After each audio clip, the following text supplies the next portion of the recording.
Today marks the end of my 7-month-long stay here in Seoul, South Korea.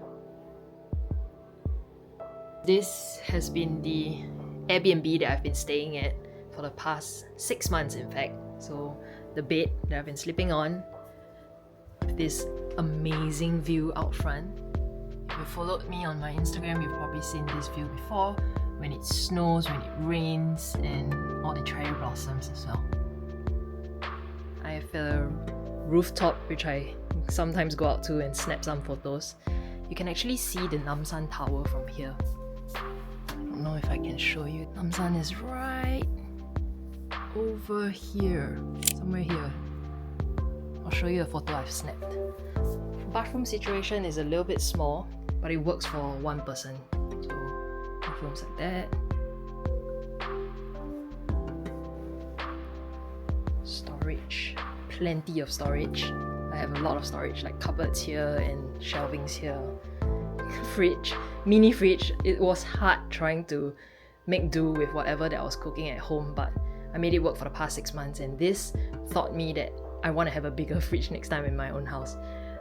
Cooking situation is like that. Washing machine over here, no dryer, so whenever I wash my clothes, I use this rack and head outside to dry my clothes. Only in the past month actually, because it was too cold before.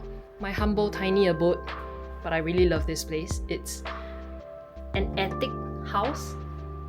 This building is only 4 stories, but including this attic, they count it as 5. So there's no elevator access, which I'm right now looking at my luggage. I would have to lug it down. But I just said bye to the auntie and she was so sweet. She gave me this as a parting gift. So this is actually really interesting. When you touch it, it's actually cooling. It's made of silk. She said I could use this to wipe sweat or as an apron as well. It's this kind of connections that makes me a little sad, that feeling of living. So I'm gonna meet my mom today. Finally, she's coming over. I really miss my family and I miss her so much. My brother's flying in tomorrow as well, so right now I'm gonna grab my bags, head over to the next Airbnb, have some time to kill before I head to the airport and pick my mom. Come with me on this vlog.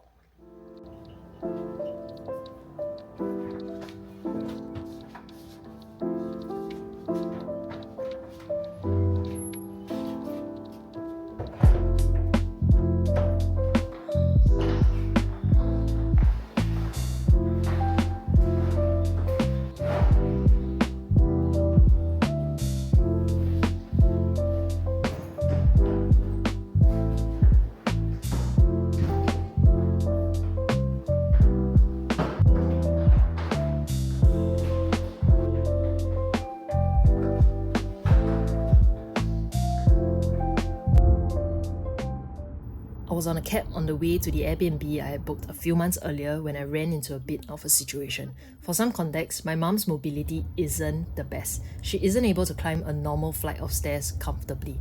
Before arriving, the host had informed me that there were 5 steps leading into the apartment, and I thought that would be manageable. But when I got there, I realized each step was much steeper and narrower than I had imagined. Looking back, I should have came earlier to check it out for myself, and that's on me. On top of that, the living conditions weren't quite what I expected.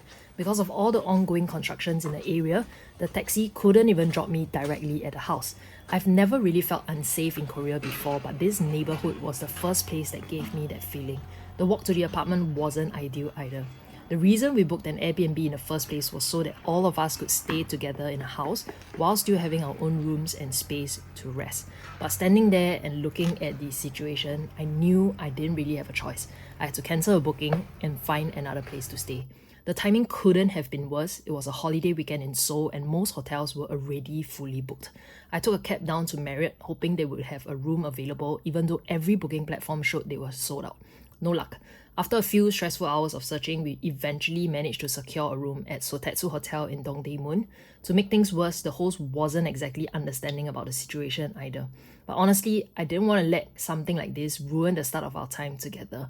It had been so long since I'd seen my mom and my brother, and I wanted to focus on making memories, not dwelling on problems. Moments like this also reminded me of something I've become increasingly grateful for as I've gotten older. Growing up, unexpected problems often felt overwhelming because there wasn't much we could do about them. But now, as an adult, having some financial stability meant I could solve problems when they come up. Being able to book another hotel, take a few extra taxis, and make sure my family was comfortable without stressing over every dollar, that's something I'm incredibly grateful for. Money can't solve every problem, but it can give you options, and sometimes having options is what turns a stressful situation into just a normal bump in the journey. Looking back now, it was frustrating in the moment, but it became one of those experiences that reminded me why I've worked so hard over the past few years. And after 3 years of collecting miles, I'm happy to say I finally got to fly my mom on her very first business class flight. The exact reason I started collecting points in the first place. It's one of those experiences she'll probably remember forever, and I'm really grateful I was able to make it happen for her. My brother joined this trip at the very last minute, so he ended up flying in economy while mom and I got to enjoy the business class experience together. This was the SilverKris lounge at Incheon Airport before our flight.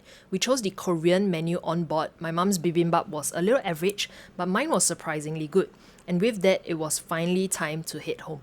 7 months ago, I left Singapore because I needed some space. Space to think, to work, and to figure a few things out for myself. I came to Korea alone, not knowing what the months ahead would actually look like. Now, I'm returning with a heart that's a little fuller, a mind that's a little clearer, and a deeper appreciation for the people waiting for me back home. As much as Korea has become a place I love, home was never really a place. It was always the people. And I think I'm finally ready to head back.